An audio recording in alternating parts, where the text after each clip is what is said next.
Yo, what's good, everybody? This is the Hip Hop Pharmacy presents REFLEX'IN. I am Anumbus Rah. Erinjoi.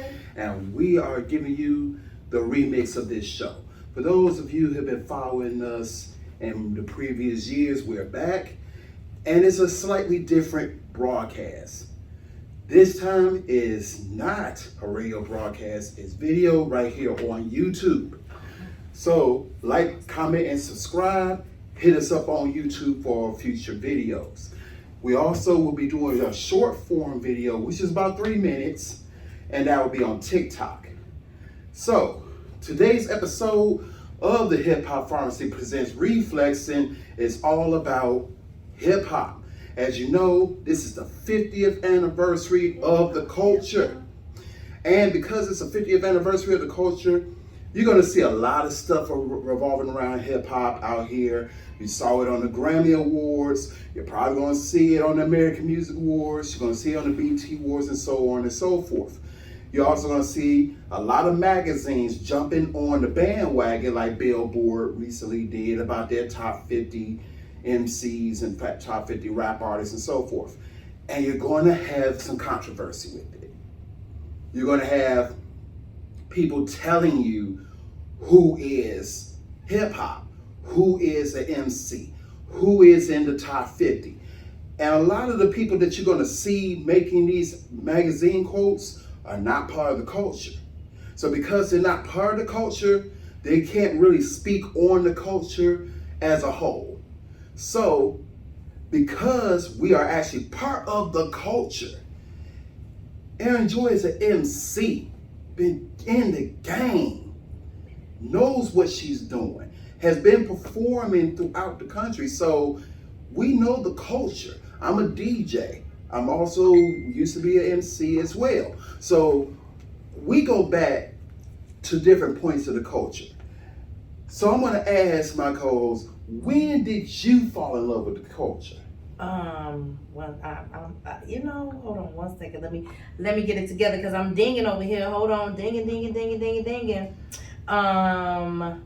I fell in love with I was born into the culture. My granddaddy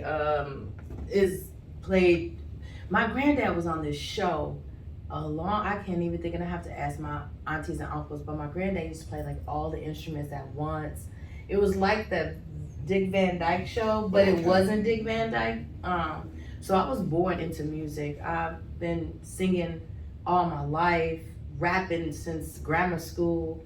I was the N-4-CER, the enforcer. That's crazy. That's crazy. I remember that. I was just born into the culture. I've been in love with it forever, ever since I can remember. Remember my dad playing records. I remember, just being in love with sounds. And my grandma's from the Philippines, so we used to, when we were being raised, we would listen to classical music as well. Because if you listen to hip hop and if you listen to the culture, there's a lot of influences. But at the end of the day, all of that music, in my opinion, goes right back to our African tribal roots. True that. All of it. So I definitely think it's just, again, something that I was just born with it. I think I don't remember a particular day, time. They say, when did you fall in love with hip hop? I was just born this way.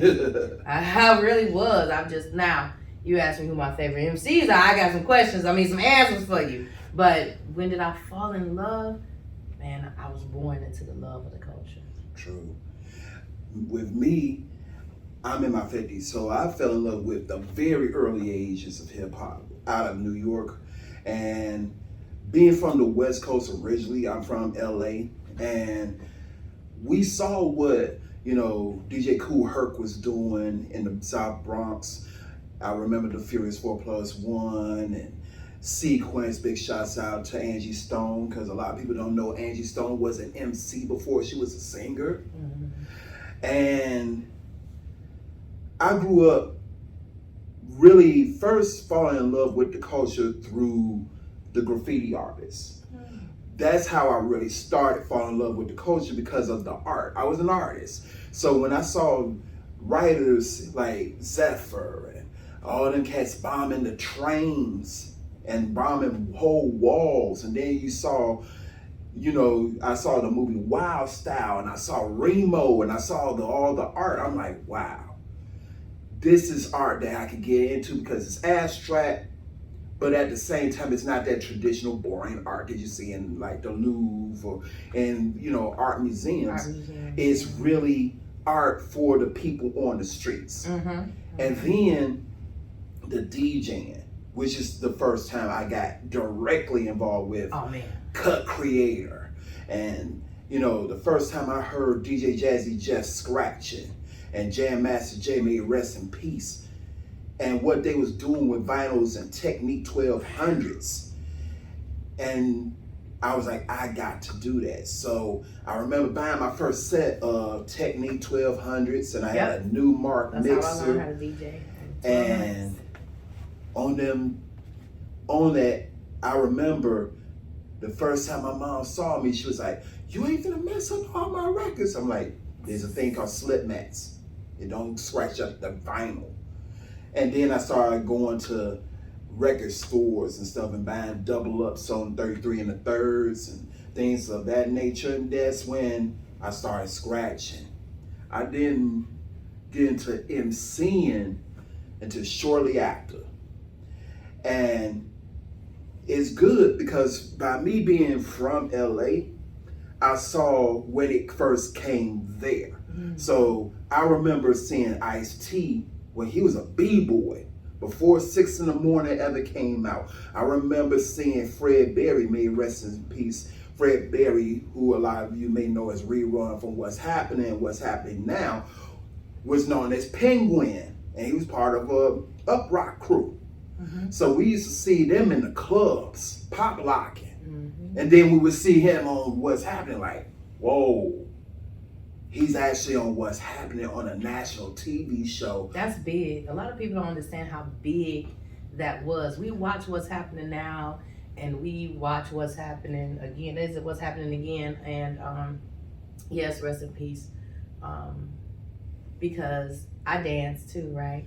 And so that was a big influence and a big thing at that time for that culture to even be displayed, because that was at the time when it was Welcome Back Harder, I believe. Right. Good Times was still on the air. But it wasn't a lot of us, and a lot of us shared in that type of light, right? A lot of positive images for us. And so for him to be from the culture and represent it, I think looking back, that was so huge. And I remember being young.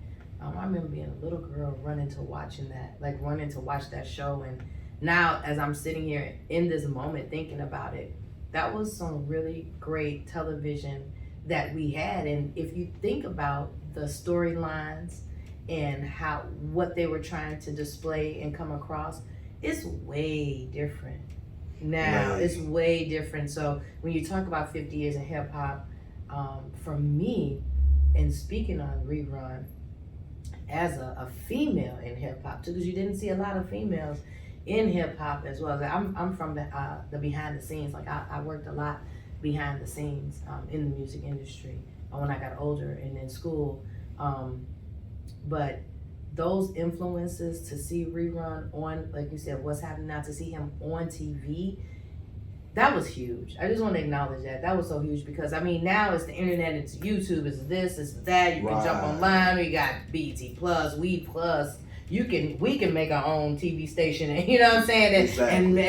And we, you know, we right here, we can grab cameras, but thinking about the times that was, that was definitely groundbreaking. And you can't recapture that because, like you stated, back then, we had urban television. We had, you know, like you said, Welcome Back Hard. We had the Jeffersons' Good Times. We had, you know, a lot of urban television, and we had even shows like Different Strokes, Facts and Lights. Yeah. So black people were on TV, but hip hop culture wasn't on TV until Rerun started pop locking on what's happening.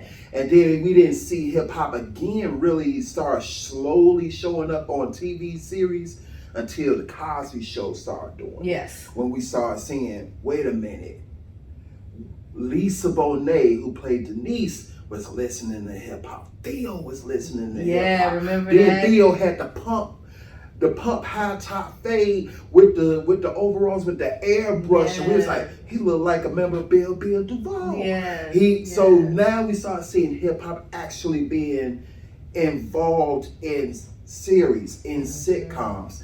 Because there was a time for the younger viewers, hip hop was illegal. You could actually, your party would get shut down. Man. Noise ordinances. People got arrested for bumping hip hop. Man. So when you get to a point where you're like, okay, they went from you could get arrested and it being shut down to radio stations like some of the stations you listen to now that are known as hip hop stations, if they were around at that time, didn't play hip hop. They didn't play hip hop. And I want to tell a story, right quick story in hip hop about that, about radio stations. It wasn't even, Jesus, my son, yeah, I want to say, almost less than 20 years ago, when my brother Spank got fired from WGCI for playing all Chicago hip hop music. I mean, you know, I'm just saying, like, I'm just saying, as far as you're talking about the culture and how sometimes shunned upon it was looked down upon to play that. Like, you had to play what they wanted you to play, or, you know, what the program directors wanted you to play. I mean, which is cool, don't get me wrong, but we're just talking about the times and the evolution of the times, right? I love me some Glorilla. And in my opinion, would have never flew back in the day. Absolutely. That's just, you know, I'm just talking about, again, changes. We're talking 50 years in hip hop on the things I've witnessed. I don't think you would have been able to play that like that in those times. Now, here's the thing. When we talk about content of rap music, when we talk about, and there's people who's like, I don't listen to rap music because it's too much cussing and this and the other. Here's a little tidbit. I grew up Rudy Ray Moore listening to, Rudy Ray Moore, Richard Pryor, George Carlin, Red Fox, Mons Mabley. If there was the old saying, you wash your mouth with a bar of soap, all of them would be sudsy at this point. And the queen of hip hop, a lot of people need to look this up, Google it when you get a chance, is that the known godmother of hip hop is Millie Jackson. And Millie Jackson is one of the raunchiest female artists in the world. Go and look up the song, I Had to Say It. Gather around, everybody. Everybody clap your hands. Now, I never tried this shit before, but I'm going to do the best I can. Now, I got something to say to you. You might not appreciate it, but I don't give a damn if you like it or not. In fact, I don't care if you hate it. Now, that was, for a lot of female MCs, that's what started them loving it. That's why the Brat had Millie Jackson on her album. That's why, you know, a lot of the female MCs pay homage to Millie Jackson. And if you look in the 90s, they had a Sprite commercial, a series of Sprite commercials. Speaking of Sprite, I won the Sprite Rhyme for Your Mind competition here in Chicago. Shout out to, oh my God, the Mad Flavor Morning Crew. Shout out to the Mad Flavor Morning Crew. Now this was a time, in as we dabble in this 50 years, this was in the late 90s. I called, boy, you talk about differences. I called in, called into the radio station. Oh, Jesus. Called into the radio station. Fun fact, in the very same room, so our family still has our family property. Shout out, Grandma, I love you. In the same room that I used to be in, and I remember being on the phone, singing and rapping in the phone. This one you used to call up. You can still call in, but you know what I'm talking about, old school call into the radio station. Dial in. My name Nunu. Right. How y'all doing? It's Erinjoi. And then people in Northwest Indiana and Chicago had to call in, and I was singing and rapping at the time, and it was an organic win. Like, it wasn't like now where you might can buy your way and viewers and followers and stuff. Exactly. It was literally an organic win And I won the Sprite Round for Your Mind competition, and that really, really what kicked off me elevating in Chicago and starting to go into the WKKCs and Legit Ballin' Records and really getting my hands on the Dirty with the Street team, because even though I'm an MC, a FemC, my passion is production. I love seeing it happen. I love watching it happen. I love making it happen. So it was just not a lot of females wanted to be the superstar, like wanted to be out there and wanted to be your little Kims and and the Foxies and Latifah, Queen Latifah. I love, oh my God, my idol. Like get to that status. I was like behind the scenes, like I want to make it happen. I want to get out there. I want to put the posters up in Georgia's music room. I want to go do the consignment. Y'all know that word, consignment. You used to take your CDs and take it to a store, and then when people bought them, you went back and you got the check. Just saying. So yeah, it's definitely a different time in hip hop, but definitely a time that's needed, because, like I said, the things that, for lack of a better phrase, fly now wouldn't have flown there. Mm-hmm. And we're in a different era. Like I was saying about the Sprite commercial and how Millie Jackson, and they had the 5 deadly venoms where it had Eve. Oh yeah, I remember that. Yes. Remember that series? Yes, I remember those commercials. And Kool Keith was at the end commercial, and he was like the Grand Master, and the thrones turned around, and that was Millie Jackson sitting on the throne. Mm-hmm. So go back on YouTube and look at those series of commercials, and you'll see why I say Millie Jackson's godmother of hip hop. But when you talk about the role of different people throughout the 50 years and different businesses who helped build this up, because remember, hip hop was looked at as it's a fad. It's a fad. It's not going nowhere fast. Right. Your parents was. It's noise. It's noise. What is that? Bump, bump, bump. It's all bass. Ain't no lyrics. There's no bridge. They ain't talking about no love. Nothing. No messages and nothing. That's why they. And then somewhere along the line, like you said, Sprite. Big shout out to Sprite and it was it's a marketing team, a marketing firm in Chicago called Burrell. Leo Burrell. Mm-hmm.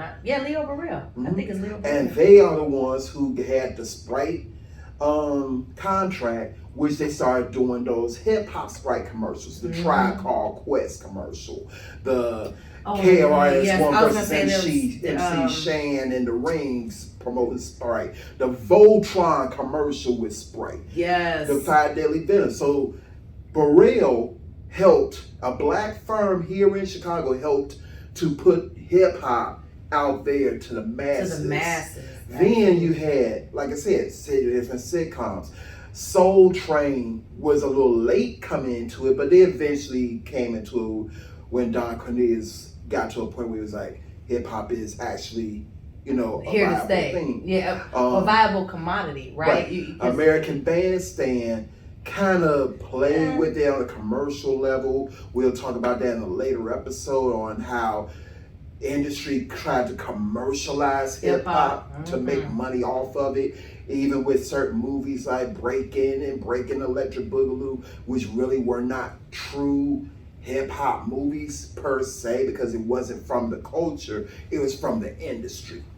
And you just learned me something right there, and I didn't know. Right, I remember again. I know I'm younger, but I understand as older. I understand what you're saying as industry versus organic from the culture. Right. I totally get it. And now that you're thinking about it in real time, and I'm thinking about it, I can see what you're saying. I can see, because I've watched all of those movies, and I see the difference. Right, like when you see Wild Style, or when you see the Def Jam movie back in the day, those movies was done by hip hop culture. It was done by, the Def Jam movie was done by Russell Simmons and Rick Rubin. When you saw Wild Style was done really for the streets. But when they start saying, oh, wait a minute, there's money in this. that's when Hollywood got involved. Mm-hmm. And that's when they wanted to come out with breaking Electric Boogaloo. And the authenticated, they had, you know, Turbo and Ozone. Oh, what about the Fat Boys? You know, the Delirious movie. The Delirious movie. And that's when slowly hip hop artists started saying, hey, we can make some money, because we got to remember, in this current climate, there's a lot of money in hip hop. In them early years, there was no money in hip hop. So a lot of hip hop artists in the early days, like a Melly Mel, like, you know, Grandmaster Caz, even early days of KRS-One and Rakim, they did it for the love. They wasn't getting paid a lot of money for this. So their money came through concerts, possibly getting out there and going on to a concert. Maybe 1 cent from the album sale. Right. Maybe. Maybe we'll get a cameo in some movie and they'll pay us some money for it. Maybe we'll walk in through a TV show and wave and play the dude that's sitting by the fiery trash cans like we homeless, but I'm rapping a little bit. Something like that. So it took a while. It took until literally the 1990s era of hip hop for artists to start saying, wait a minute, now we're making money. Now we can start getting endorsements. We have new avenues. We have the creation of the Source, XXL. We have the creation of, now we got periodicals that's created by hip hop. And even the industry tried to get involved with that because Quincy Jones created Vibe. I was Vibe magazine. Because of the Source. The Source was the hip hop Bible. He created Vibe to try to capitalize on it, but he hired a bunch of people who didn't know about the culture. So, and then Billboard got involved, Variety got involved, and everybody wanted to get a piece of this culture. Piece of the hip hop. And then you start seeing artists getting on TV shows. In the 90s, in the 80s, you wouldn't have seen a rap artist on a major TV show. In the 90s, you had Tupac walking in on Different World. Yep. You had LL Cool J doing In the House. Yep. You had Queen Latifah on Living Single. Yep. So these are hip hop artists. You had Biggie doing episodes of Martin. Martin, yep. So now you're starting to see the artists are actually showing up. MTV Cribs showing hip hop artists at their houses. Some of them were rented. But still. But they was on TV though. You had Exhibit, Pimp My Ride. Pimp My Ride. Man, Exhibit, if you're out here, if you see this episode, I would like my ride pimped. I would like a money green Mustang, a Ford Mustang 5.0, the exact one from Menace to Society. If you ever see this exhibit, can you pimp my ride and hook that up for me? If anybody finds me a Mustang 5.0, money green and cream from Menace to Society, I would appreciate you. Thank you. No. See, I need the purple and black fade out. 6'4" Chevy Impala sitting on them 16s. Nasty. Sitting on them 16s, what we call that peanut butter and jelly. Woo! That peanut butter inside, jelly on the outside. 16 switches on Dayton's and Vogues. We need that. I'm low rider all day. Thanks, put that Exhibit. mural. Bring it back. We needed that. That was great. And you know what? Talking about MTV and Pimp My Ride and things like that. Think about the networks that started to receive hip hop. BET, TV One, MTV, and shows like The Basement. The Basement, where you got to see some of your illness. Tigger. Yeah, where you saw some of your favorite MCs go in the basement, go in the booth and spit over beats and actually hit. This was before the Breakfast Club. Way before the Breakfast Club. Shout out to the Breakfast Club. This was even before Sway in the Morning. Sway in the Morning. Before that, there was big shouts out to my man Sway. Big shouts out to Sway. But again, if we talking 50 years in hip hop and just thinking about it, just different elements and how we've evolved and who really was there, in the beginning from a media tip. Definitely those people. And- Because that's how they came. That's how we have the Breakfast Club. That's how we have an Evolving with EJ. That's how we have this type of show from those types of shows. For real, for real. There's a reason why now you got Sway in the morning. We have Heather B doing her show. Yes. And big shouts out to all the DJs who are on Sirius XM and Hip Hop Nation and Shade 45. MCs and DJs who got shows now. Man. Like, rest in peace, DJ K. Slay, the Drama King. His show. All the shows that came out here in Chicago. DJ Timbuktu, Pink House, Third Rest Rail. in peace, House. Rest in peace, Timbuktu. Rest in peace, yes. And DJ Third Rail. All of these people where if you lived on the south side of Chicago, anywhere near the University of Chicago, and you trying to tune in to WKKC. Rest in peace, Shanny Archaeologist. Trying to get to CTA radio, trying to get to one of them dials, and you're like, you gotta live within the radius to turn your antenna a certain way to get it. It's the same way like when you see in New York and they talk about Station Bobito. It was the same thing when they did college radio. So a lot of college radio played a huge role in getting hip hop out there with mainstream radio. Yep. HBK. KKC. KKC. Because HBK was what, 88? KKC is 89.3, was 88.5? I think HBK was 80.7. Something like that. KKC was like 89.3. I know that because it's 89.3 WKKC. How did that sound, Reggie man? So when you have so many different elements, and we talk about it like that because hip hop is a culture made up of elements. Many different elements. When you talk about hip hop, no, it is not rap. Anybody can learn how to rap, but just because you can rap does not mean you are the culture. Absolutely. The culture is how you wear it, how you walk it, how you talk it, how you think it, your experiences in it, making nothing out of something, because that's what hip hop was. They took elements of other genres of music. They took sounds from the streets. They couldn't afford music instruments, so they found two record players and made a sound. They didn't have orchestras that can make original production, so they took the bridges and the break beats from out of other songs and stretched it out to make it something for you to rap over. They hype crowds with saying stuff like the roof is on fire and what you hear is not a test and all these things. So we as a hip hop culture need to do a little bit better with shouting out and showing love to those who pioneered this and paved culture. the way for us. Because without a Kool Herc, with them two speakers in the back of a white Cadillac drop top going to DJ his sister's party in the projects on Sedgwick Avenue in the South Bronx, you wouldn't have Lil Baby now.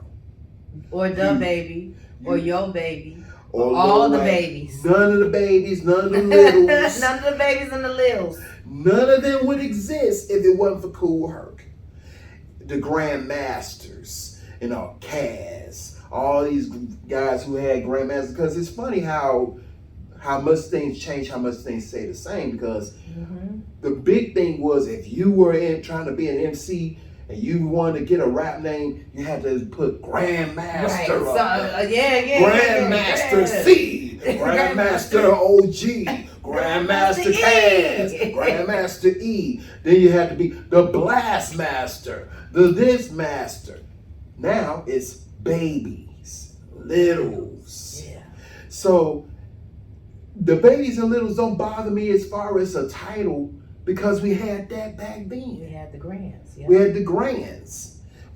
Somebody had to be a master, a grandmaster, a blast master. Or something. Yeah, a blast master, a grand. Why did I get the enforcer? On some grand stuff. Right. I'm also trying to be enforcers like the Force MDs. I think. Right. Yeah, I think that's what. I definitely think that's where it came from. And we had tough guy names like, look at Terminator X with Public Enemy. Terminator X. When you hear Terminator X, you ain't thinking DJ, producer. You're thinking Might be a villain inside of a Terminator movie. Speaking of Terminator X and the Public Enemy movement, I remember when they came here, when they were building Mosque Mariam, and they had that's another thing we used to that I do miss about how concerts used to be. Before the shooting. And the fighting, you could really talk to the people, to the stars afterwards. It was just, it was just more lax. It wasn't, I don't know, it just was a different feel.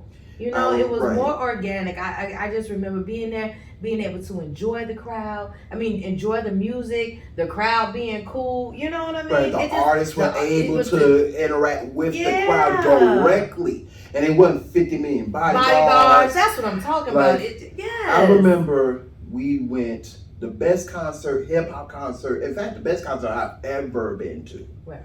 And that's saying a lot because I've seen Janet Jackson in concert. I was going to say, because me too. That Janet is something major. But even with seeing Janet in concert doing the Velvet Rope Tour, yes, the best concert I went to was not Janet. My all-time best favorite concert was me and my boys going to the Apollo in New York for the Survival of the Illest tour. Ooh. And we was there, and we was actually in the crowd at the Survival of the Illest tour in Harlem at the Apollo on the night that you see in the documentary. So the documentary, you see the footage you see on YouTube with DMX on the stage doing the prayer and everybody throwing up the X's and him getting up on stage telling the sound guy, "Don't make me come back there and beat the shit out you, dog. You heard? We was there. The Apollo had seats no one was sitting. Man, you had engaged crowds. Not everybody. You actually had people who had tickets who were on the stage with the artists. Mm-hmm. You had Keith Murray. You had Death Squad. You had Onyx. You had The Firm with Foxy and Cormega and Nas on stage. And X was the headliner, but X was new. Brand new. I think the first album was out, but the second one wasn't out in 98. So he was doing stuff from the first album and sneak peeking you into what was going to be on, Flesh My Flesh, Blood My Blood. But It's Dark and Hell Is Hot was the first one that was out.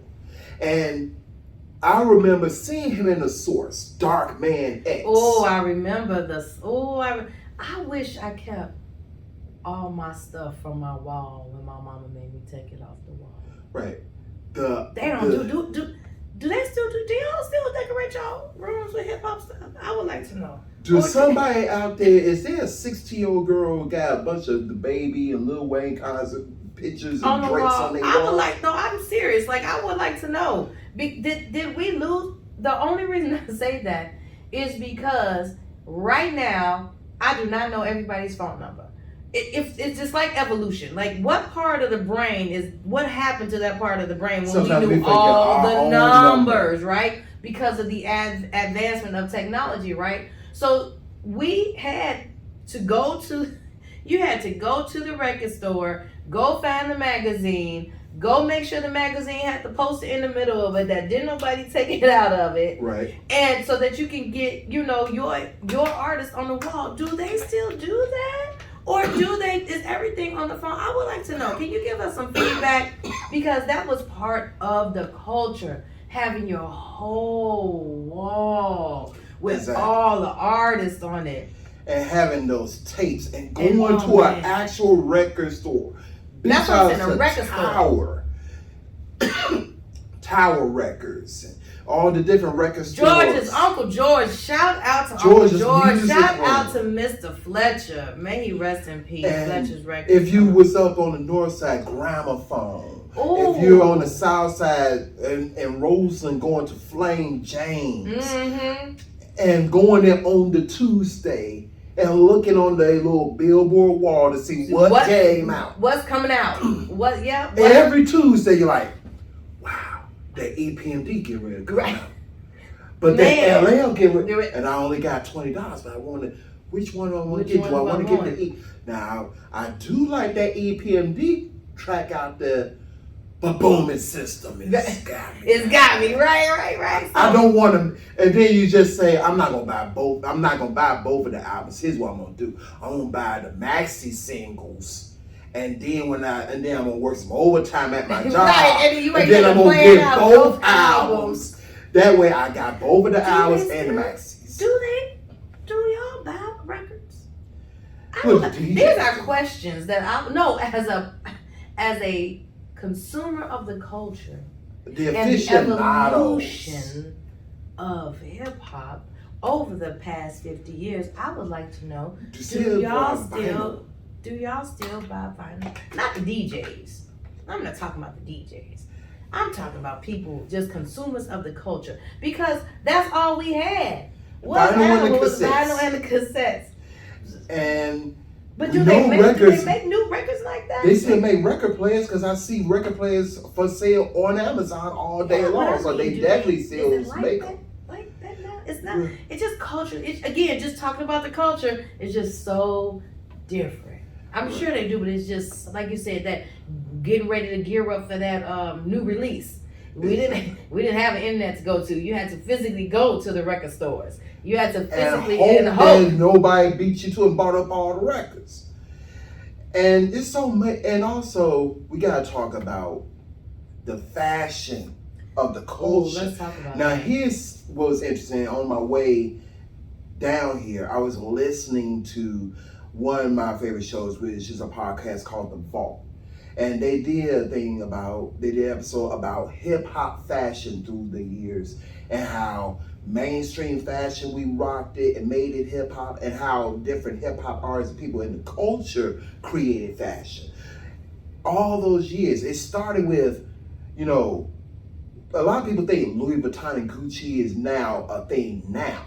But Louis Vuitton and Gucci and MCM was actually worn by hip hop artists in the 80s. In the 80s, what I my mother was wearing that. What's that had this part right here, the little half tam at the top. What's his name? Oh my gosh! Why is the neck with the dark glasses? The Gazelles. The MCM suit. Right, yeah, the MCM suits. Oh my gosh. Yeah, the Louis Vuittons, the Sergio Valenti's, the Guess jeans, and this was in the 80s. And then But even before that, Grandmaster Flash and them used to dress big. Right, they used to go on in Harlem and go into those spots, and they would have stuff custom made. It was like, we can't afford the real Louis Vuitton, but we can get the Louis Vuitton print and have a whole jogging suit made out of it. And they kept doing that. So then Bennington, we started wearing Bennington, and then eventually we get into the 90s, and we started getting to used and damaged, Jabot, cross color, and then when it hit the fan, when Carl Kanai hit. When Carl Kanai hit, everybody was rocking the Carl Kanais. We had a song, can't you take it back to the way we used to do, and that's old school. Oh my gosh, we would say, old school like them cross colors, old school like your crew name on the shirt. Man, your crew name used to have you on the shirt. And you had to go, when you went to the roller rink, when you went to Screaming Wheels, when you went to Rainbow up north, when you went to the Rink Fitness Factory, or you went to Route 66, some of these roller rinks in the Midwest don't exist anymore.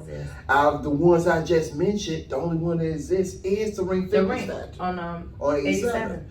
All the others is gone. So your crew had to be fresh. So you actually got on the phone and was saying, look, we finna meet up at Forest City. We finna go to Evergreen Plaza, to the mall. Before it became a plaza, when it was a mall, we had to go to North Riverside and be like, look, everybody get their money, and everybody meet up, so everybody get the exact same outfit, but different colors. So everybody in the crew would have the Carl Kanai outfit, but we had different color shirts. Now, let's talk about appropriate, as we talk moving forward in hip hop. Like you said, we made mainstream popular Tommy Hilfiger. We made him even, and I still, to this day,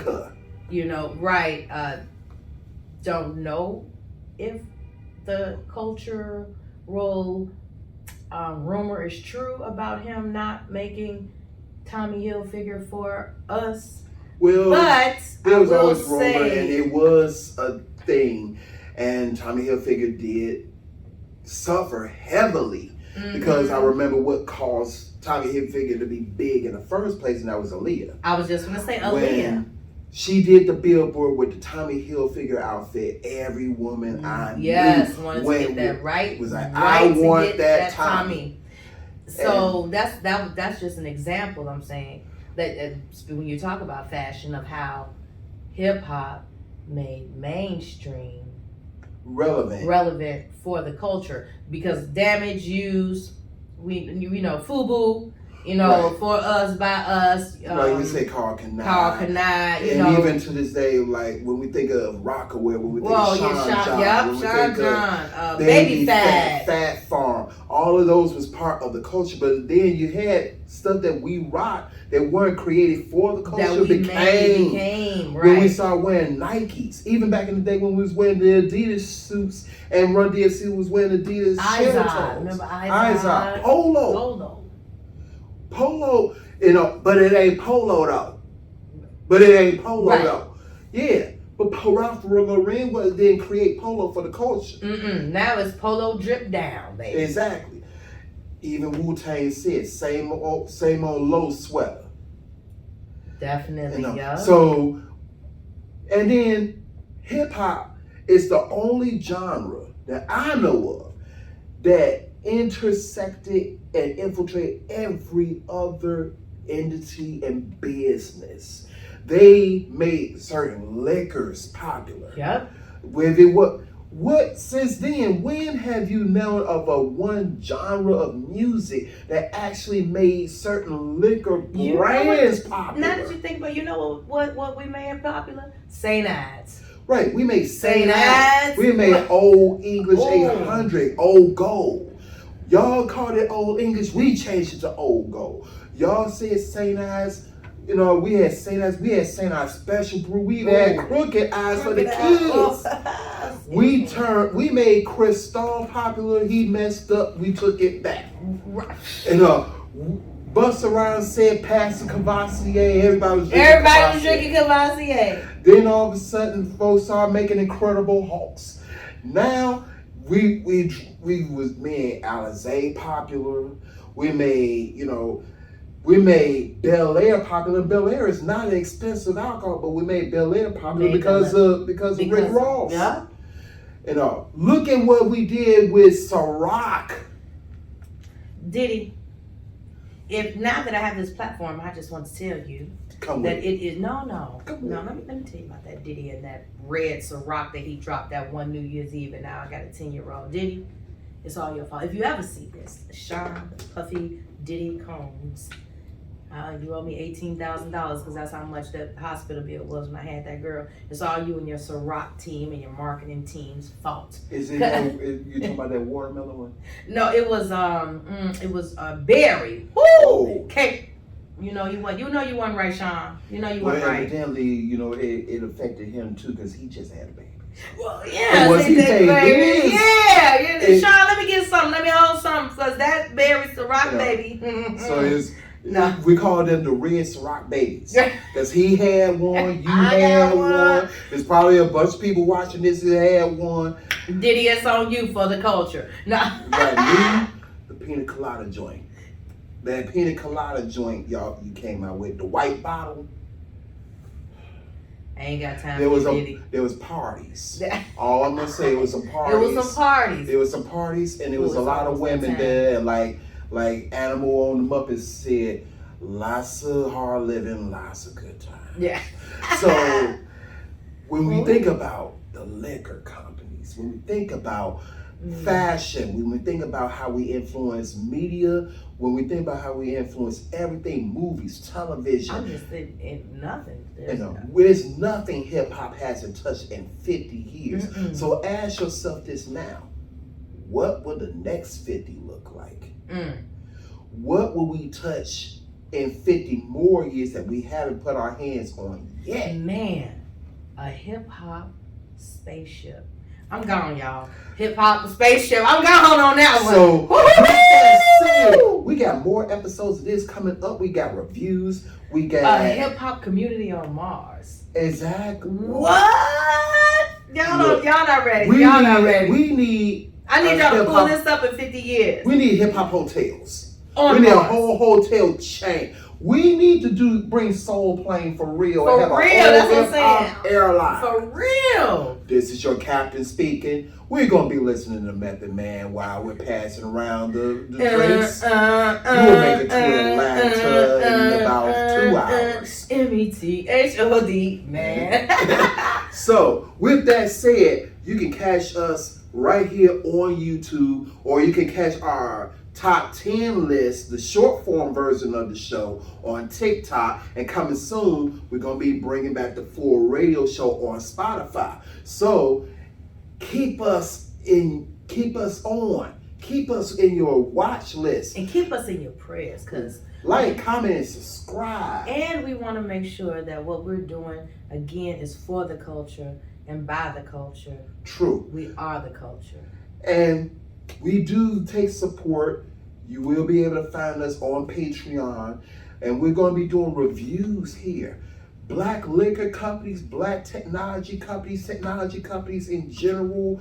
If you have something that you're trying to sell, you want to get out to the masses, hit us up at hiphopharmacyonline@gmail.com.